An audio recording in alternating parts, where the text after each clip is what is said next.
Hi. ஒரு சின்ன குட்டி கதை. வட்டிக்கு கடன் வாங்கி அட்டிகை வாங்கினாங்களாம். வட்டிக்கு கடன் வாங்கி அட்டிகை வாங்கினாங்களாம். அட்டிகையை விற்று தான் வட்டியை கட்டினாங்களாம். அட்டிகையை விற்று தான் வட்டியவே கட்டினாங்களாம். அப்போ அசல் எங்கே போச்சு? அசலை எப்படி கட்டுறது? கடனை எப்படி அடைக்கிறது? இதுக்கு தான் நாம் ஒரு 5 லட்ச ரூபாய்க்கு முதலீடு போடுறோம் அப்படின்னா, அது தொழிலாகட்டும் சொத்துக்களாகட்டும், நம்ம கையில் அட்லீஸ்ட் 2 அல்லது 3 லட்சமாவது இருக்கணும். மீதம் இருக்கிறத தான் கடனை வாங்கி நம்ம ஒரு இன்வெஸ்ட் பண்ணணும்.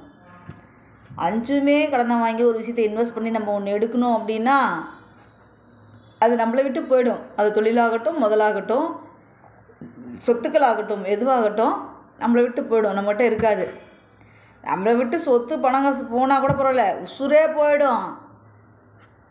ஆடம்பரமாக ஆசைப்பட்டு இப்படி பெருசாக பண்ணணும்னு நினச்சோம்னா நிதானம் இல்லாமல் உசுரே போயிடும். எப்படி உசுறு போடுங்கிறீங்க? அந்த கடன் அடைக்க இன்னொரு இடத்துல கடன் வாங்கு, அந்த கடன் அடைக்க இன்னொரு கடன் வாங்கு, அப்படி கடனை வாங்கி வாங்கி வாங்கி வாங்கி ஒன்று கடைசி என்ன ஆகும்? கடனும் கட்ட முடியாமல் ஒன்று ஊரை விட்டு ஓடுறாங்க, இல்லை ஒரே அடியாக போயிடுறாங்க.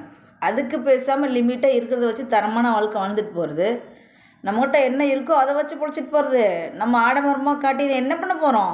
என்ன சாதிக்க போகிறோம்? அதில் ஒன்றும் இல்லையே. உழைப்போம், கிடைக்கிறது கிடைக்கட்டும், சிந்திப்போம், டிஃப்ரெண்ட்டாக எதாவது பண்ணலான்னு, அதிலும் நடக்கிறது நடக்கட்டும். எப்பவும் ஒரே மாதிரி ஒரே பாதையில் என்ன நம்மளால் முடியுமோ அதை மட்டும் செய்வோம். வாழ்க்கையில் சக்ஸஸ் பண்ணுவோம். அதை விட்டுட்டு இங்கே போனால் அதை பிடிக்கலாம், அங்கே போனால் இதை பிடிக்கலான்னு ஆடுற ஆட்டம் எதுக்காகும்? ஒன்றுமே பண்ண முடியாது. ஒரே விட்டால் மேலே தான் போகணும், இல்லை ஊரை விட்டு ஓடணும். அளவோட பணங்காசு சேர்த்தாலும் சரி, நிம்மதியாக ஆடம்பர வாழ்க்கை வாடுங்காமல் கடன் வாங்காமல் நம்ம கையில் என்ன இருக்கோ அதை வச்சு நம்ம பிழைக்கிறோம் அப்படின்னா அதுதான் நிம்மதி.